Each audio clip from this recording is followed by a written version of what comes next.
नमस्कार दोस्तों आपका स्वागत है नींबू निचोड़ के 34वें एपिसोड में।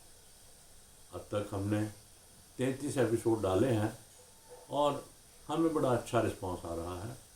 दोस्तों, इसी तरह आप हमें अपनी सपोर्ट देते रहें, क्योंकि उससे हमारा मनोबल भी ऊंचा होता है और नई नई कहानियाँ ढूंढने का हमारा मन भी करता है। अगर आपको किसी भी तरीके की कोई समस्या हो या आपके पास किसी भी समस्या का कोई हल हो या आपको बहुत ही अच्छी कोई कहानी याद आती हो, तो कृपया करके कमेंट बॉक्स में अपना नाम लिखें, समस्या या उसका समाधान लिखें और अपना फ़ोन नंबर ज़रूर डालिए। और दोस्तों, अगर आपके पास कोई भी हुनर है तो आप अपने उस हुनर के बारे में थोड़ा सा लिखिए कि ये हुनर आपके अंदर है और कमेंट बॉक्स में अपना नाम और नंबर ज़रूर डालें। उससे हम आपको एक अच्छा मंच देने की पूरी कोशिश करेंगे, ऐसा हमारा विश्वास है। आज की जो कहानी मैं आपको सुनाने जा रहा हूँ दोस्तों, ये बहुत ही दिलचस्प कहानी है। इसको आम तौर पर सबके ऊपर एप्लीकेशन किया जा सकता है। हर इंसान के ऊपर कहीं ना कहीं ये पॉलिसी लागू हो सकती है। दोस्तों, एक व्यापारी था। वो एक महात्मा जी के पास गया और महात्मा जी से बोला कि महात्मा जी, मैं हर साल कोई नया काम शुरू करता हूँ। जब मैं लोगों से जानकारी हासिल करता हूँ कि कौन से व्यापार में क्या फ़ायदा है, तो मुझे पहला साल कहीं ना कहीं कुछ प्रॉफिट देता है, लेकिन अगले साल मैं लॉस में चला जाता हूँ और ये मेरे साथ काफ़ी समय से होता जा रहा है। महात्मा बोले, देखो व्यापारी, तुम 2-3 काम कर सकते हो। अगर आप ये 3 काम करोगे तो आपका व्यापार जरूर फैलेगा। व्यापारी ने कहा, महाराज आप मुझे बतलाएं, आप जो भी कहेंगे मैं वो पूरा करूँगा, चाहे उसके लिए मुझे कोई नुकसान ही क्यों ना हो जाए। महात्मा बोले, ऐसा नहीं है। जो मैं तुम्हें 3 बातें बताऊँगा, अगर तुम उन 3 बातों का आचरण करोगे तो तुम्हें कभी नुकसान नहीं होगा, और उसके साथ साथ हम भी अपनी भागीदारी रखेंगे। मैं अपनी भागीदारी रखूँगा तो इसका मतलब आप समझ सकते हो कि वो मुनाफे का ही होगा। ठीक है जी। अब वो व्यापारी को उन्होंने कहा कि 3 बातों का हमेशा ध्यान रखना। बोले, जी बोलिए। बोले, पहली बात ये है कि हमेशा पूरा नापना, पूरा तौलना। व्यापारी बोला, महाराज बिल्कुल ठीक कह रहे हैं आप, मैं पूरा नहीं तोलता था, शायद इसी वजह से मार्केट में मेरा नाम बदनाम हुआ और बार बार मेरा व्यापार फेल हुआ। दूसरी बात कौन सी है महाराज जी? व्यापारी बोला, महाराज जी बोले कि कोई भी बात अपने मुंह से कहने से पहले उसको 100 बार अपने मन में विचार करना कि ये मुझे बोलना चाहिए या नहीं बोलना चाहिए। व्यापारी बोला, जी मैं ध्यान रखूँगा। और तीसरी बात बतलाएं। महाराज जी ने कहा, तीसरी बात यह है कि जो आपने अपने मुख से बोल दिया, जो आपने वायदा कर दिया, उसको किसी भी कीमत पे चुकाना जरूर। बहुत अच्छी बात है। और ये जो मैंने आपको 3 बातें बतलाई हैं, इनका आचरण करो और मुझे आप 1 साल बाद आकर अपना रिपोर्ट कार्ड दो कि आपने 1 साल में क्या कमाया या क्या गंवाया। व्यापारी बड़ा खुशी खुशी से वहाँ से चला गया। 1 साल बाद व्यापारी बहुत सारे व्यंजन बना करके और बहुत सारे उपहार ले करके महात्मा जी के पास पहुँचा। महात्मा जी ने कहा, ये क्या है? बोले, महाराज आपने जो मुझे शिक्षा दी उसकी वजह से इस बार मुझे बहुत भारी फायदा हुआ है। मैंने जो लागत लगाई थी उसका इस समय मेरे पास दुगना माल है।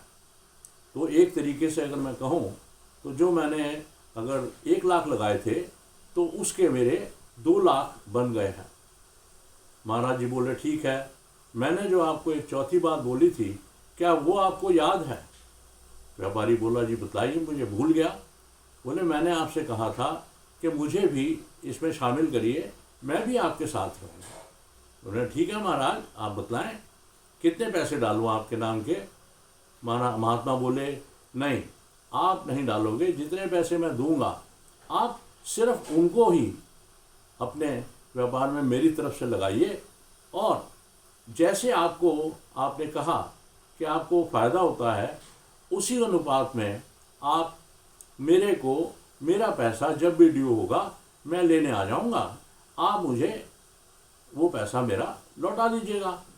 व्यापारी बड़ा खुश था क्योंकि उसने तो देख ही लिया था कि कितना व्यापार में फ़ायदा हो रहा है, और जिन गुरुजी की शिक्षाओं से उसको ये फ़ायदा हुआ था, अगर उनको भी कुछ लाभ होता है तो उसमें व्यापारी ने सोचा कि मेरा क्या जाता है। लेकिन यहाँ पर दोस्तों, यहाँ पर फिर मैं वही बात कहूँगा कि दूसरी बात जो महाराज जी ने कही थी, ये तो महाराज जी टेस्ट ले रहे थे, महाराज जी ने जो दूसरी बात उसको बोली थी वो व्यापारी उस वक्त भूल गया।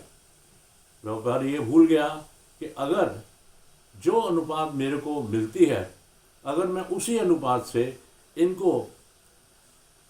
इनका व्यापारी में पैसा लगा देता हूँ तो इनका जो अमाउंट है वो 25, 30, 50 साल बाद कितना हो जाएगा, इस बात का अंदाज़ा उसने नहीं लगाया।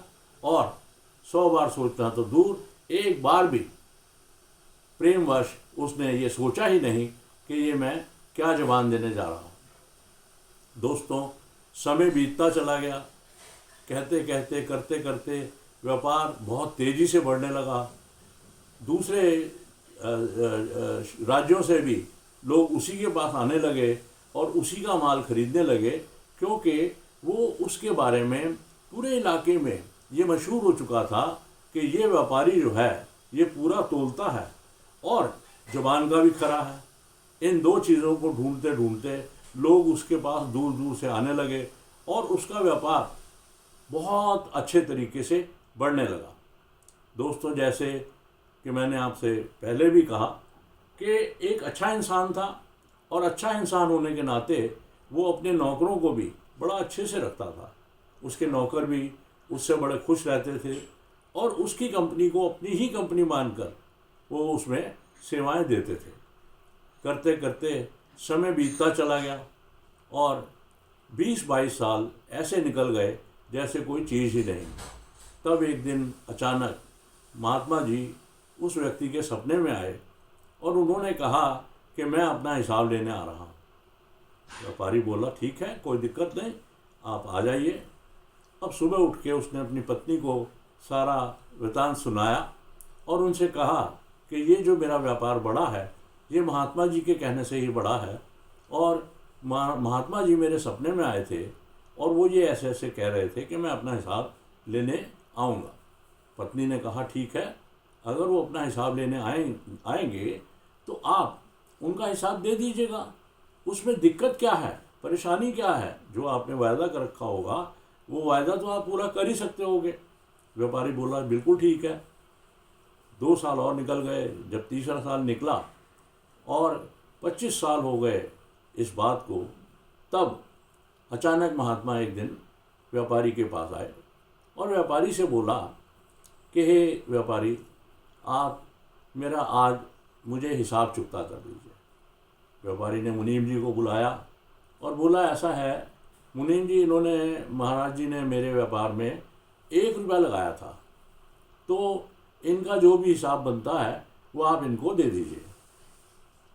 मुनीम गया, उसने सारा हिसाब लगाया, तो हिसाब लगा करके उसने व्यापारी के पास वापस आकर के कहा कि महाराज, इनका तो बहुत तगड़ा हिसाब बन गया।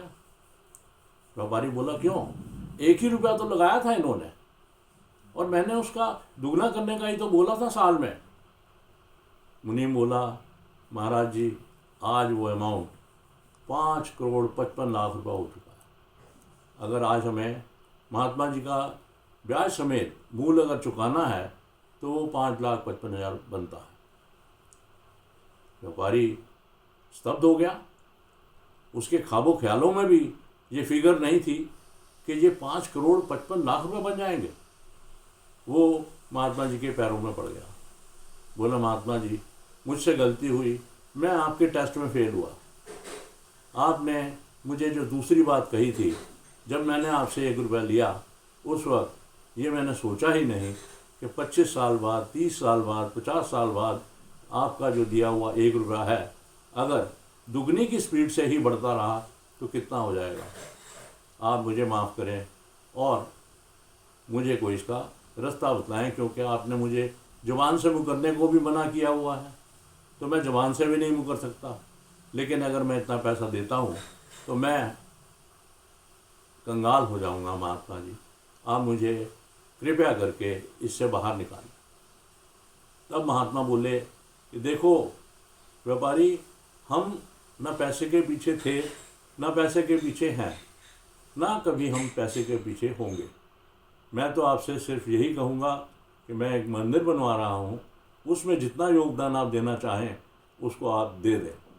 तो दोस्तों, आज की कहानी का मेरा मेन मकसद आपको सुनाने का ये था कि the power of multiplication is too high, और ये जो गुणांक की ताकत है ये इतनी ज़्यादा होती है कि इसको हमेशा कंट्रोल करके रखना चाहिए। दोस्तों, हम जाने ना जाने कहीं ना कहीं पाप ज़रूर कर जाते हैं। कभी कभी कहीं कहीं हम जानते हैं कि हमसे पाप हो गया है, और कभी कभी अनजाने में भी हमसे पाप हो जाते हैं। तो पाप भी गुणांक से ही बढ़ते हैं। इसलिए अगर आपसे कोई पाप हो गया है, या आपको लगता है कि जो अनजाने में भी मेरे पाप हुए हैं तो उसको मैं वापस उतार दूं, तो 1 साल के अंदर अंदर कम से कम 2 अच्छे काम करो, 2 पुण्य कमाने की कोशिश करो, ताकि ये आपके जो पाप हैं ये कभी 5,55,000 ना हो जाए। दोस्तों, आज की कहानी आपको कैसी लगी कमेंट बॉक्स में आकर के ज़रूर लिखिएगा। और मैं फिर कह रहा हूँ, आप मेरे चैनल को भी लाइक करिए, सब्सक्राइब करिए, और अगर चैनल में आपको कोई कमी दिखती है तो कृपया करके हमें बतलाएं, नहीं तो औरों को बतलाएं। और इसी के साथ मैं 34वें एपिसोड को समाप्त करूँगा। धन्यवाद।